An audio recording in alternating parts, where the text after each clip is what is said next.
أشرف داري مؤمن، والمؤمن دايما مصاب ومحسود. هدف رفع جودة الطب العالمي. يا سحر أفريقي مدور، أنا هراعيكي واسميكي منا. الله سيبوا منا يا ولادي. السلام عليكم، وحشتوني. أنا عايزك تستعد عشان الفيديو ده إن شاء الله يعجبك، وعايزك تعذر غيابي لأن ده ما كانش كسل مني، ده عيب في الماتشات، مفيش حاجة تليق بيك، كلها بتخلص تعادلات، يا إما الفرقة اللي هيقوم عليها المحتوى بتخسر.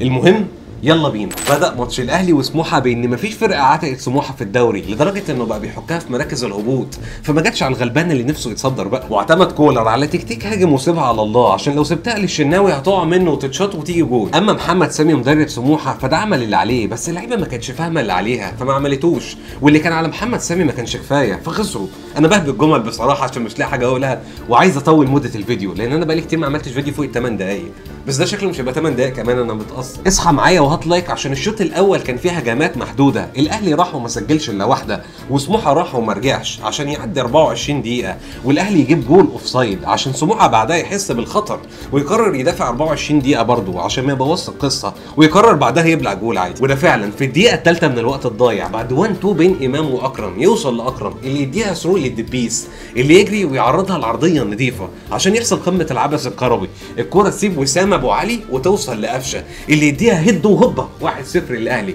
كان نفسي اشوط لك الكره بدماغي بس انا خدت كلمتين مش كويسين في الكواليس. عشان تخلص احداث الشوط الاول على كده وقرر ادي لك ملخص الشوط الاول من وجهه نظري الفلوس اللي خدتها من قناه اليوتيوب دي. ايه الفخامه دي يا جدي؟ انا ما شفتش الجاكيت ده من ايام الكابتن توفيق، قدوة التكتيكية. عملوها على الاسكندرانية ولعبونا العصر، عارفين ان انا ما بشوفش الصبح ولا بصد بالليل. حان وقت اللجوء للألف قومة من اجل رأب الصدع وترميم جسر الثقة. الماتش طلع اكبر من مخي، هيثمة طلع مروان عطية. وداني يا مصر، حتى جودة الصوت بقت بضريبة ولا ايه؟ وانت فوق بقى، انا كل ما ازعق لك الاقي واحد شقي جارنا بيكربك نفسه. يا سحر افريقي مدور، انا هراعيكي واسميكي منا. الله سيبوا منا يا ولاد.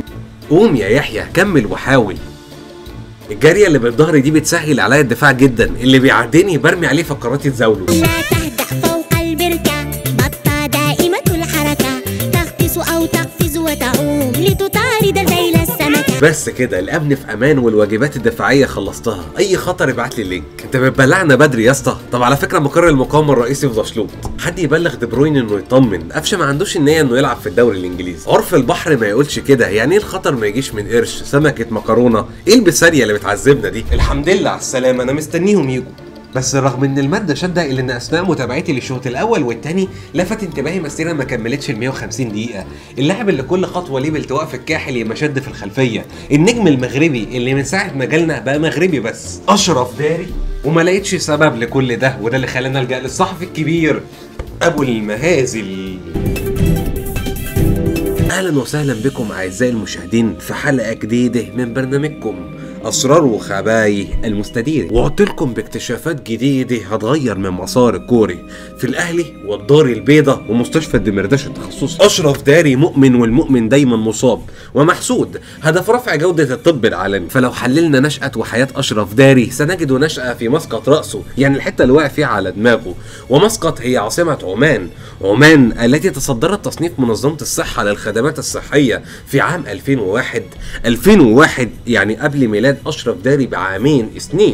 سنين هو عدد اصابات اشرف داري مع الاهلي منذ انتقاله. قولوا لي اللي عمل خط الفقر انت منيمني على الخط ليه؟ طب خد المرضيه. يلعب اشرف داري في مركز قلب الدفاع، القلب الذي قال استشاري بطنه ان الرياضيين اكثر عرضه للاصابه بامراضه، امراض القلب التي تعالجها مستشفى الدمرداش. مستشفى الدمرداش التابعه لمستشفيات جامعه عين شمس.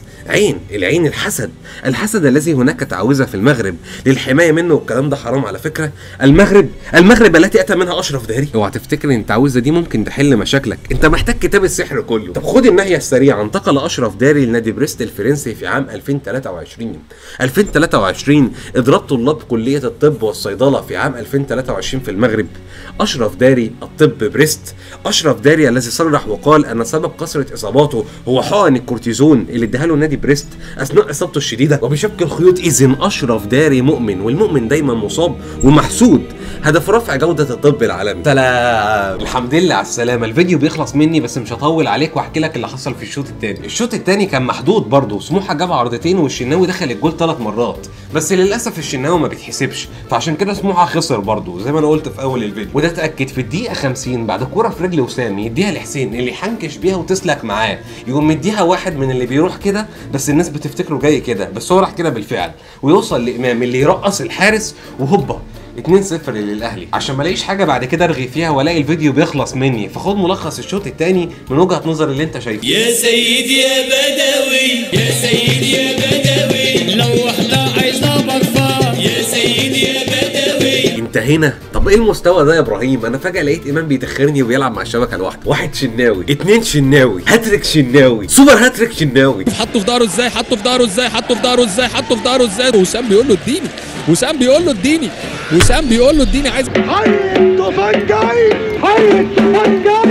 بس ما تعملش كده تاني، شايك وعلى الدكه واوعى تنزل كهربا. هو ربنا بقى ده كفر اللي بيحصل، ده كفر اسمه كفر اللي بيعملوا سيد عبد الحفيظ ممدوح عباس والعتال كفر.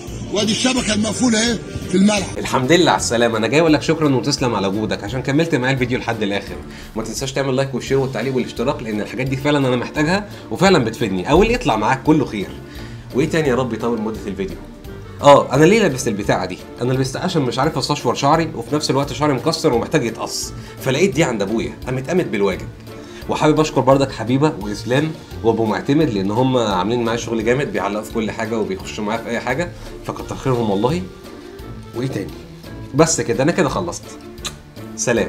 ادعوا الفيديو عدى 8 دقايق.